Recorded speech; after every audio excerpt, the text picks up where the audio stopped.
Story 1. The disappearing posts. I first stumbled upon the thread by accident, a single post buried in a sea of dark web forums.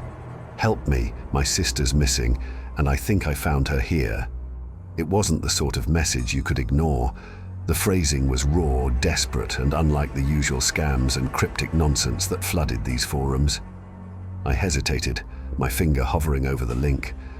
Every rule I'd set for myself screamed against clicking it, rules designed to keep me safe in the unregulated chaos of the dark web. But curiosity, as it always does, got the better of me. The page that loaded was unsettlingly bare. No graphics, no banners, just a plain black background and lines of text that looked hastily written, as if the author feared they didn't have much time. The posts were scattered across a single thread, each describing someone who had gone missing. A teenage boy who never came home from school, a woman whose car was found abandoned on a remote highway, a man last seen entering a hotel he'd never checked out of. But what really made my skin crawl was how detailed these posts were. They didn't just describe the missing people, they provided disturbing insights into their lives, the kind only someone close to them could know. And then, just as I scrolled back to reread one of the posts, it vanished. At first, I thought it was a glitch, but as I refreshed the page, I saw other posts disappearing too, one by one, like they'd never been there. My chest tightened as I realized I was witnessing something intentional. This wasn't just a technical issue. By the time I thought to take a screenshot, the thread was empty. I couldn't shake the feeling that I'd stumbled onto something I wasn't supposed to see. That night, I couldn't sleep, replaying the details of those posts in my mind. Who were the authors? Why were the posts disappearing? And what did that first message mean? "I think I found her here." The next day, I returned to the same forum. The thread was gone, but a new one had appeared in its place. This time, the title was even more ominous. "They're watching. Delete your accounts." Against my better judgment, I created a burner profile, carefully encrypting my connection before logging back in. Once inside, I sent a private message to the author of the new thread. My message was simple. "What do you know about the missing people?" The reply came almost instantly.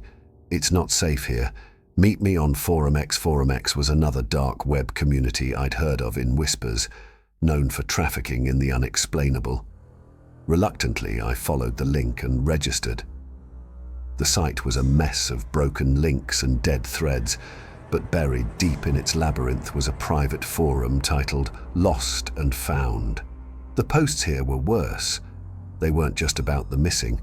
They detailed methods for finding them, often accompanied by encrypted payment requests. These weren't amateur sleuths or grieving family members. They were something else entirely. That's when I got my first message from Finder X. "Who are you looking for?" The username gave me a chill. I hadn't posted anything yet, and my profile was a blank slate. There was no way anyone could know why I was there, or so I thought. I hesitated before typing my reply. "I'm not looking for anyone, just researching." Seconds later, another message came through. "Everyone's looking for someone. Let me help you."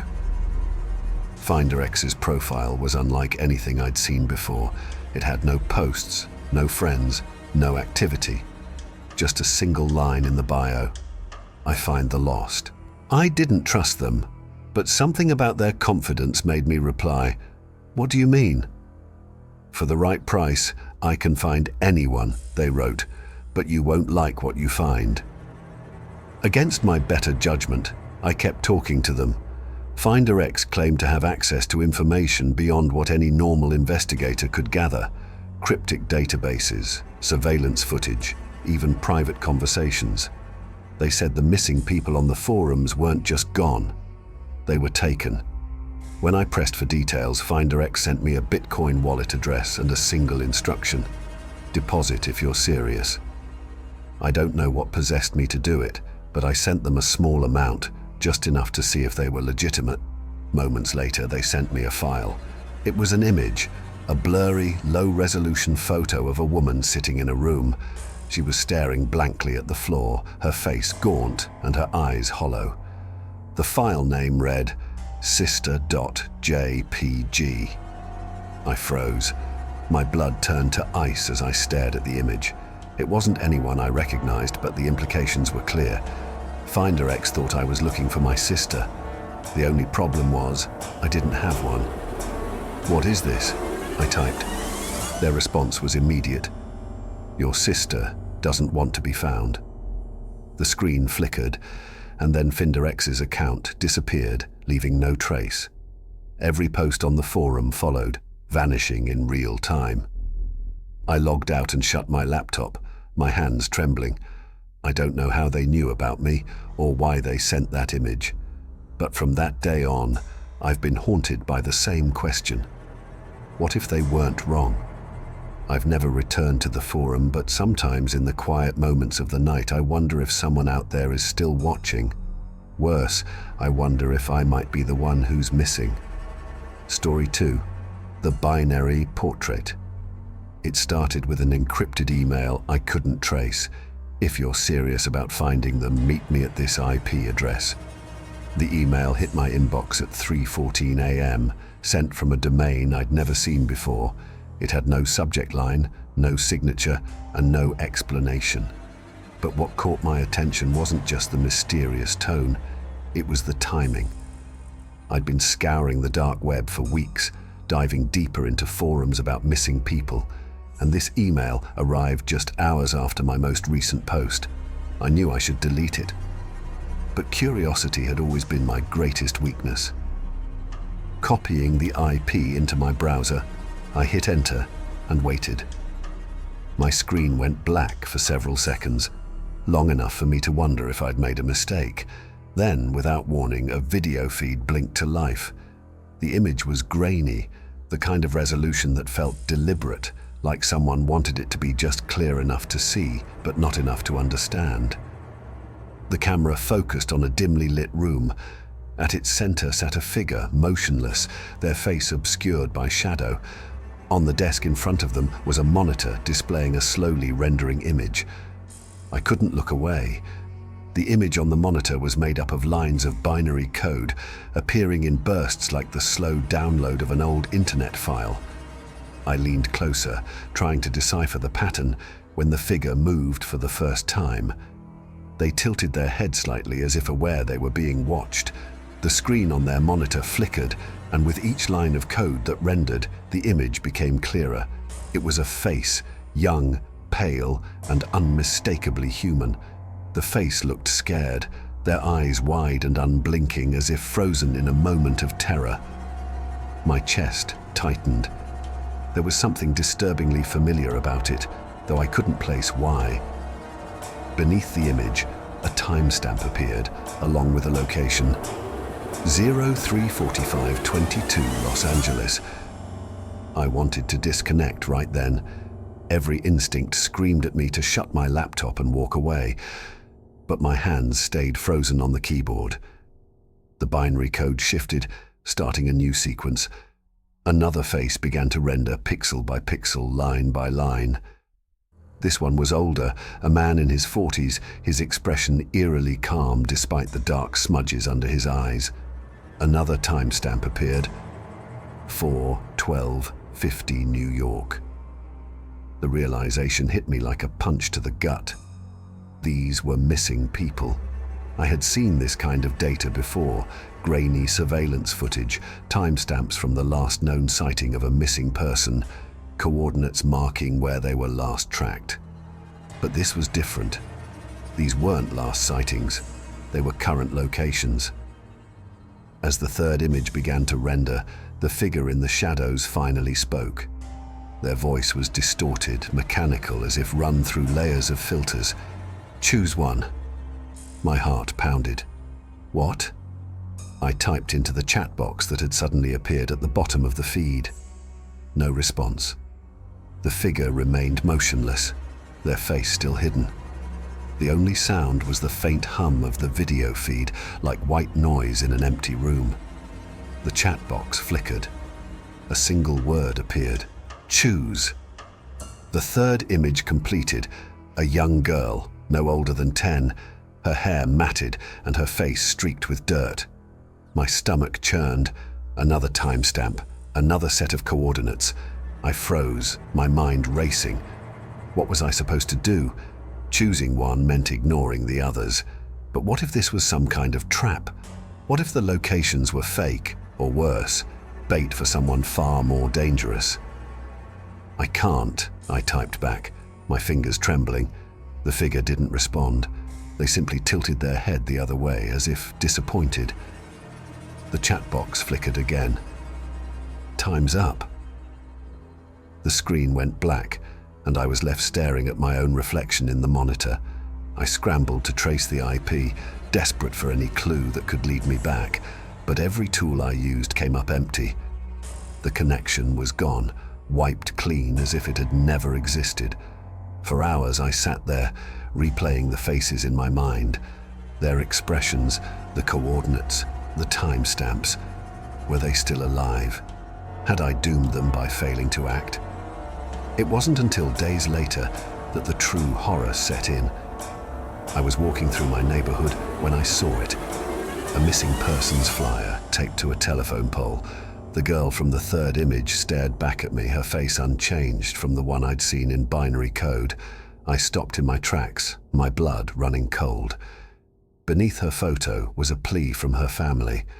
Last seen, December 2nd. If you have any information, please call. I don't know what happened to her or the others, but every time I see a missing persons poster, I can't help but wonder if I'm seeing another face that once flickered across that shadowed screen. Story 3. The Echo Chamber. I thought I'd found a lead when I came across an obscure forum titled Echoes of the Lost. At first glance, it seemed like countless other dark web spaces I'd visited, a digital graveyard of posts from people desperate for answers about their missing loved ones. But something about this forum felt different. The threads weren't just cries for help or cold theories about disappearances. They were detailed accounts, written like journal entries, with timestamps and intricate maps of last known movements. One user claimed to have tracked their brother's movements for months before they vanished into thin air. Another swore they had spoken to their missing wife just days prior, except she didn't seem to remember him. It wasn't long before I noticed a peculiar trend. Replies to posts came instantly, sometimes mere seconds after the original comment was published. They weren't random responses either. They were eerily tailored, questions, challenges, or cryptic statements that nudged the author deeper into their own story. It was as if the forum itself was alive, feeding off their desperation. After hours of scrolling, one post stopped me cold. It was short, just 3 words: I see you. I blinked, rereading it. The username wasn't familiar, but it was unnervingly close to mine. A slight variation, 1 letter off. My stomach churned as I clicked on their profile. Unlike most users whose pages were empty or filled with vague clues about their searches, this one had a bio. It read, "Let's play a game." Beneath it were links to several other threads. I clicked the first one, expecting another sad story about a missing person.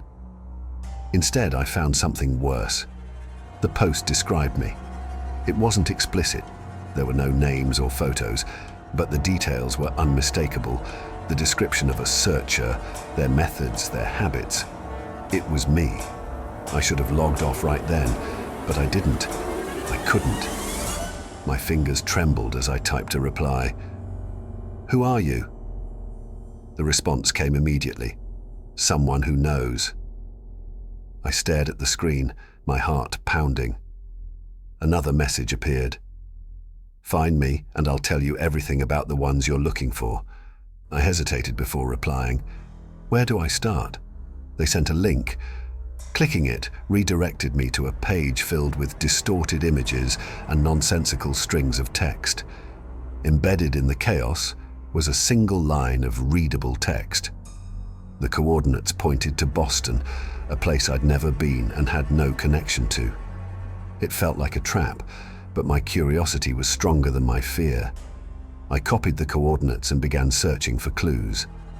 Over the next few days, I followed a trail of breadcrumbs left by the user. Each step took me deeper into the forum's archives, where older posts grew more fragmented and disturbing. The deeper I dug, the more it felt like the forum itself was warping. Threads merged into one another, and replies appeared before questions were even posted. Finally, I reached what I thought was the end of the trail. It was another thread, this one titled, "Welcome to the Echo Chamber."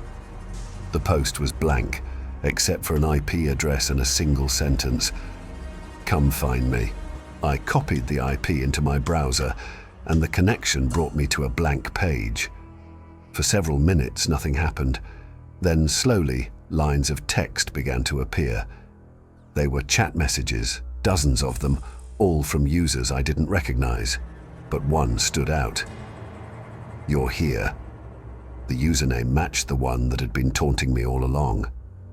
I tried typing a response, but before I could finish, the screen glitched and a new line appeared. "Look behind you." I froze. The air in the room felt suddenly cold, the kind of chill that seeps into your bones. My eyes darted to the shadows cast by my desk lamp, my breath catching in my throat. I was alone, or at least I thought I was. When I finally worked up the courage to turn, there was nothing there. Just my empty room, silent except for the hum of my computer. I turned back to the screen, but the forum had changed again. My browser displayed a single line of text in bold. "Welcome to the Echo Chamber." Before I could react, the screen flickered and my internet connection died.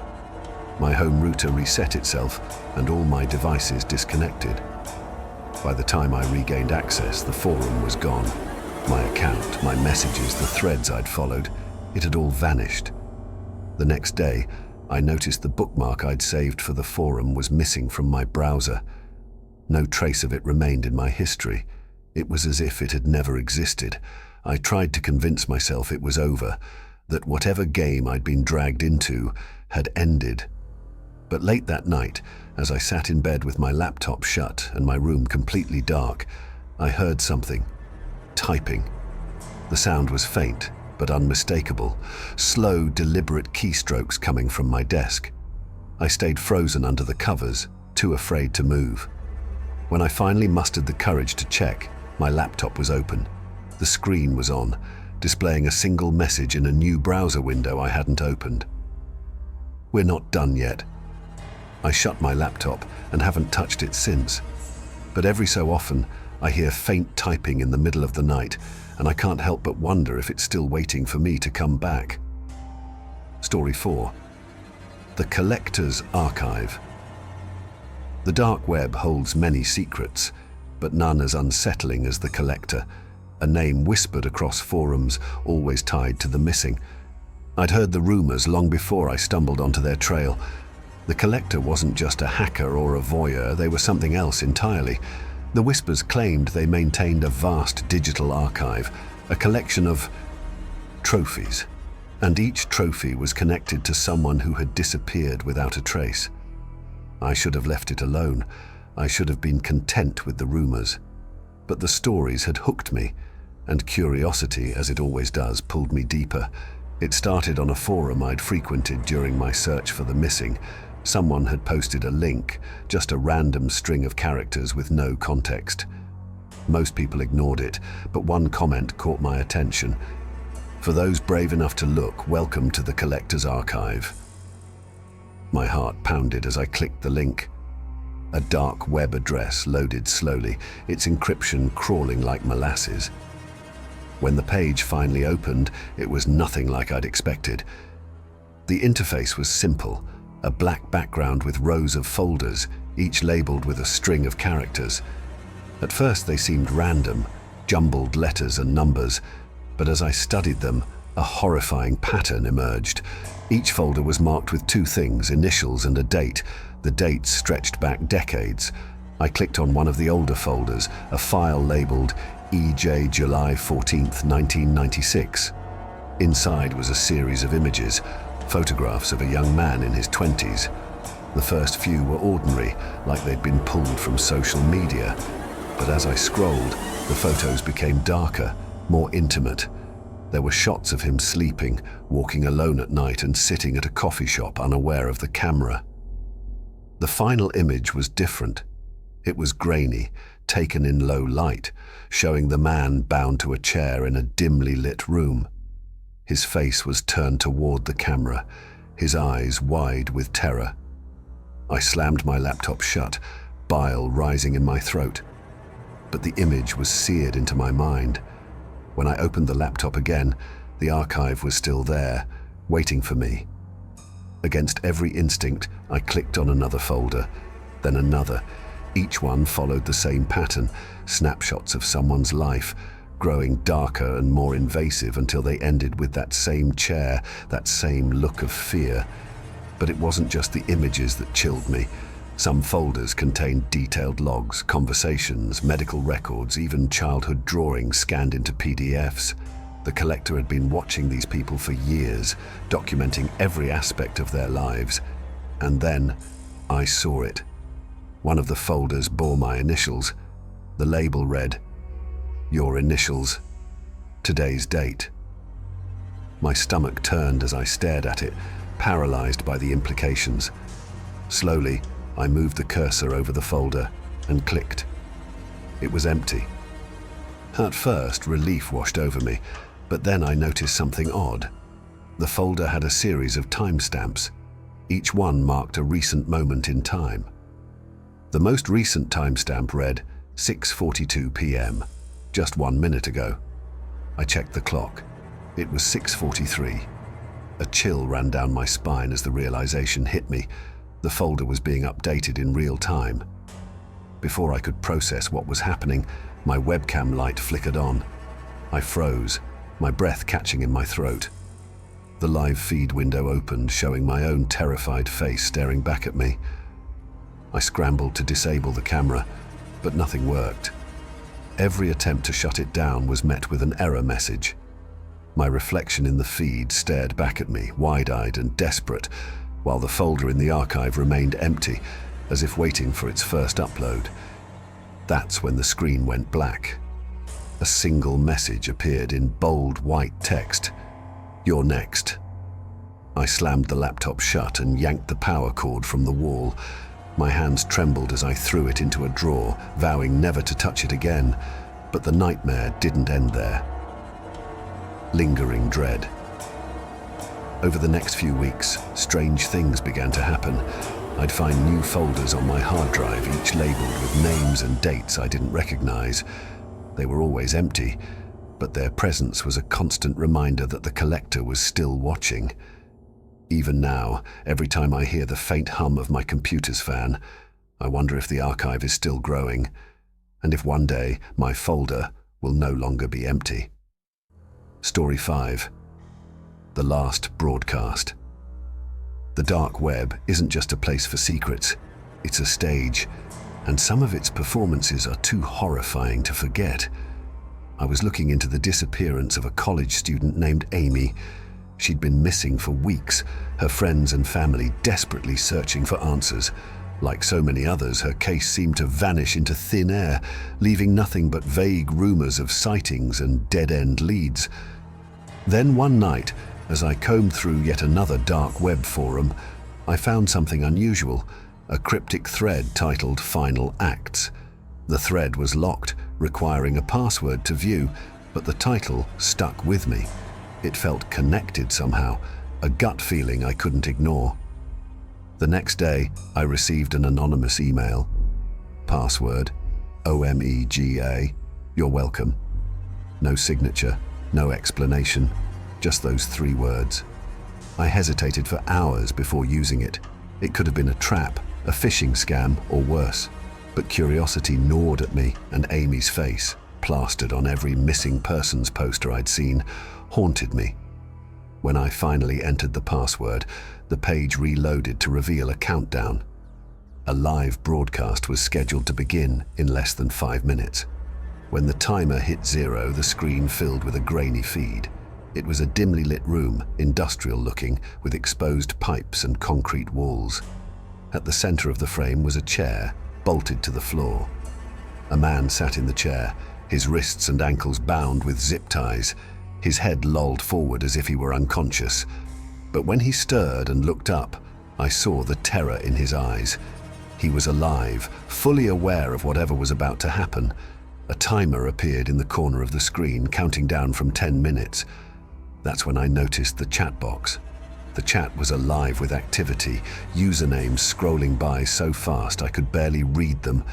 Messages ranged from casual curiosity to outright malice. What's the vote? I say we end it. Release him. This is boring. Then I saw the poll. It was simple. What happens next? The options were release or punish. My blood ran cold. As the timer ticked down, the votes poured in, each one nudging the bar closer to one outcome or the other. The man in the chair began to scream, pleading with the camera. His words were muffled, the audio distorted, but the desperation was clear. I wanted to look away. I wanted to close the window, shut my laptop, and pretend I'd never seen it. But I couldn't. At the last second, the poll closed. The option that won was release. The man collapsed into his restraint, sobbing with relief. A door opened off-screen and 2 figures dressed in black stepped into the frame. They didn't speak as they cut him loose and dragged him out of the room. The feed went dark. For a moment, the chat was silent. Then, as if someone flipped a switch, the usernames returned and a new poll appeared. Room 2. The next room was the same. A chair, another person bound and terrified, another poll. The process repeated, room after room, each one ending with the same chilling votes. It wasn't until the 5th room that I recognized her, Amy. Her head hung low, her long hair obscuring her face. But I knew it was her. The chat erupted with excitement, usernames spamming her name like vultures circling their prey. The timer started again. 10 minutes to decide. I froze. My mind raced with the implications. If I stayed and watched, I'd become complicit in whatever happened. But if I left, I'd lose any chance of finding out where she was or saving her. The poll inched forward, the chat a flurry of chaos. Most users were voting release, but a sizable chunk wanted punish. The timer hit 0, release won. The black-clad figures entered the room, just as they had before, and carried Amy out. The screen went black, and the broadcast ended. For hours, I sat in silence, replaying what I'd seen. I didn't know if Amy was safe, or if release meant something worse than I could imagine. But the next day, she was found. Wandering the woods just outside town, Amy was alive, but changed. She refused to speak, her eyes distant and hollow. Whatever had happened to her in that place, it had shattered something inside her. I never learned what happened to the others or who ran the broadcast, but every now and then I see a new